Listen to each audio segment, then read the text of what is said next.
Be me. Wake up to sound of neighbors walking around upstairs. Start to go back to sleep.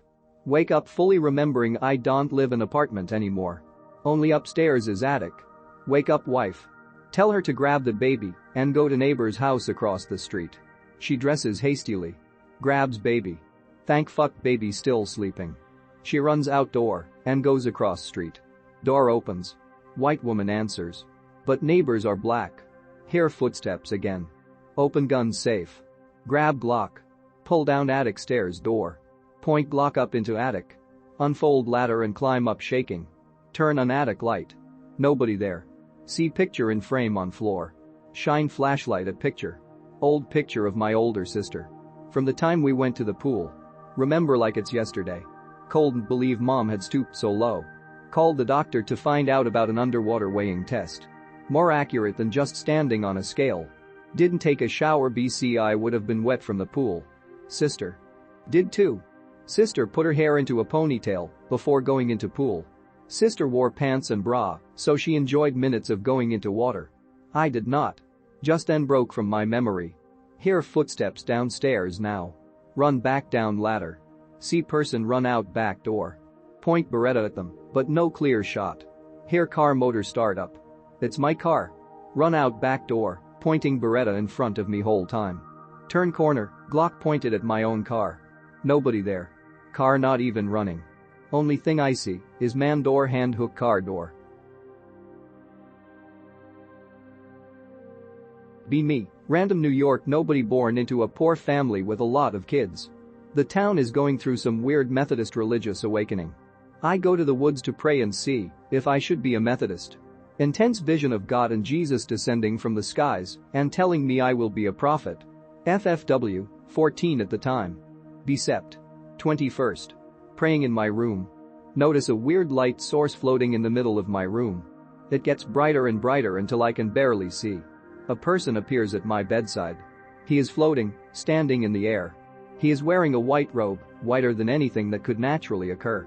This guy is glowing. I feel okay, comfortable, even. He calls me by name. He tells me his name is Moroni, an angel sent from God, and that God has work for me to do. He says my name should be head for good and evil among all nations, kindreds, and tongues, or that it should be both good and evil spoken of among all people. He says there is a book written on golden plates. Buried near me. He says it contains the fullness of the gospel of Jesus Christ. He says it contains a record of the previous inhabitants of North America, and that after Christ was crucified, he visited the Native Americans, and it is detailed on the plates. He tells me with the book is buried 2 stones fastened to a breastplate, called the Urim and Thummim. He tells me they are seer stones necessary for translating this book, placed there by God to ease the process. This whole time I feel okay. I feel comfortable, and am just listening, though I know I should be freaking out. He tells me when I must retrieve the plates and bring the fullness of the gospel to the world. If I show them to anybody besides those I am commanded to show them to, I will be destroyed. I begin to have a vision while he is talking. I can clearly see where the plates are buried. It is burned into my memory. He begins to gather all the light in my room around him and is beamed up to heaven, cutting through my roof. Another story from the property. Be me. I think about 10 at the time. This is after the house has been built. Like to go explore in the woods with my dog. Having a good time. Gonna go back to the old house, the shack. Tree has fallen in the driveway that leads back to it, so I can't ride my bike. Dog is old, sometime likes to wander back to the new house to his favorite hole that he dug sometimes to lay down. I hang around and play with the ant lions under the old porch. Dog wanders back. Parents have an old trailer house on the property that they lived in before I was born while they were fixing up the shack. It's all sorts of messed up by this time. Hear a loud clunk sound behind me. Think it's just my dog messing with something. Hear it again. Realize it came from the old trailer about 30 yards away. Turn around and stand up. Start walking towards the trailer. Badidia.jpg. I'm about 20 feet away when I see what looks like a giant rat hop up on top of the trailer. It looks like it's about 3 feet tall, standing on its hind legs. Paralyzed with fear. It looks at me. I swear it had red eyes. Freaked the fuck out and run all the way back to the new house without looking behind me for a second. Tell my parents. They don't believe me. Don't even give possible explanations, just say it was my imagination. Scared to go back in the woods for about 2 weeks, let alone go near that trailer for a very long time.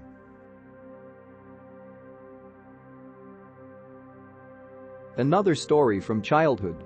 Be me, I think I was 5. This was when we lived in the shack further back on the property.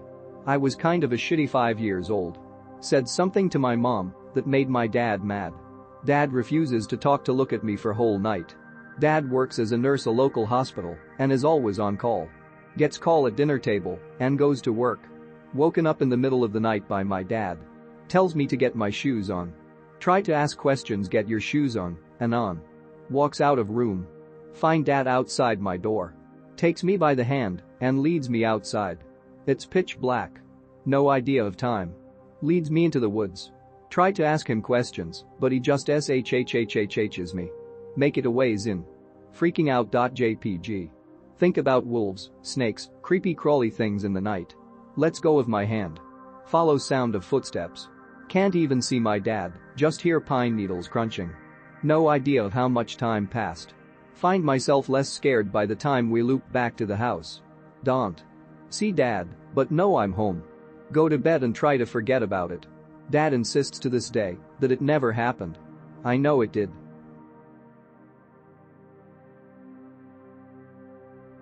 Be me, 7 years old.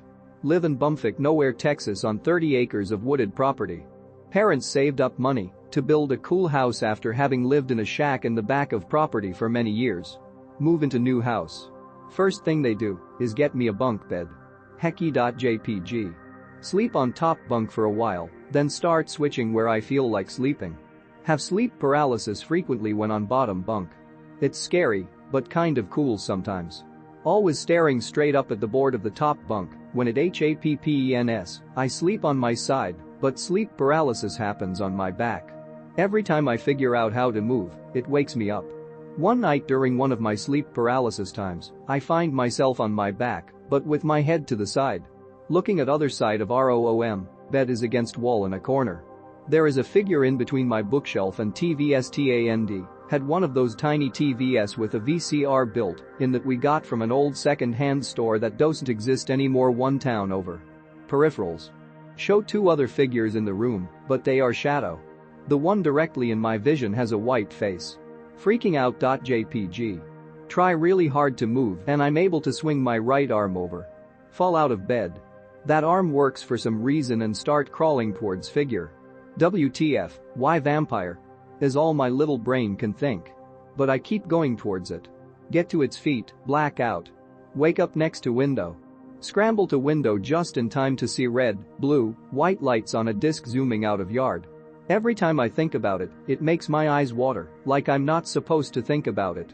Adult now, still want to know what the fuck happened to me. Eyes still water when thinking about it.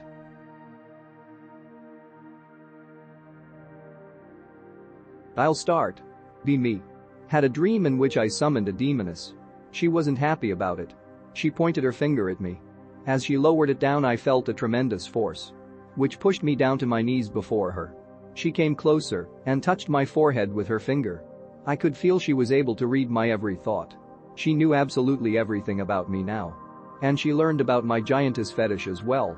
She smiled and said she will let me experience it to the full extent. She shrunk me to about 4 inches and grabbed me in her hand. She looked at me with a grin on her face and forced me into her pussy. She used me as a dildo until she orgasmed hard. Then she pushed me all the way deep inside her and shrunk me to the size of a grain of sand. I don't want to die, I thought to myself. You won't, I heard her voice in my head, you will become part of me. And I heard her laugh cruelly somewhere above me. I felt so vulnerable and powerless. Then she started to shrink me even more. I woke up sweating and tired AF. Another. Be me. I think 4 at the time. In the shack house. I had a red metal railed bed, it was moved into in the new house before I got my bunk bed. Mom tucks me in. I really liked the covers being tight when I was a kid. Feelsgoodman.png. Look at window. See blinking white lights. Lots of them. They make a filled circle. Fairies is what my little brain screams. I don't know if to be excited or scared. Struggle to get out of bed because the covers are tight.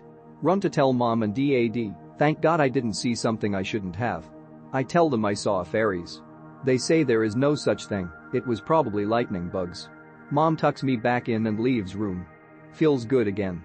Look at the window, because I'm still a little scared. Big mistake. Gif. Fucking glowing white cow skull in my window. Freak the fuck out and slip out of the covers from the pillow and run to parents' room. I'm gonna sleep with you tonight.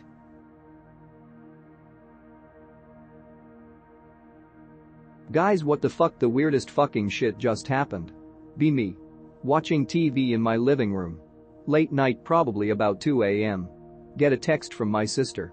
Anon, WTF, that's not funny. Naturally pre-confused as I haven't done anything. Ask her what the hell she's talking about. I know you have dad's old phone, would you use it to call me?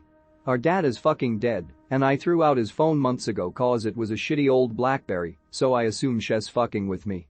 Tell her that, she goes off on me. Anon, I fucking know you called me with it, then you just fucking breathed on the mic? What the fuck is wrong with you? I tell her to go fuck herself and put her number on mute.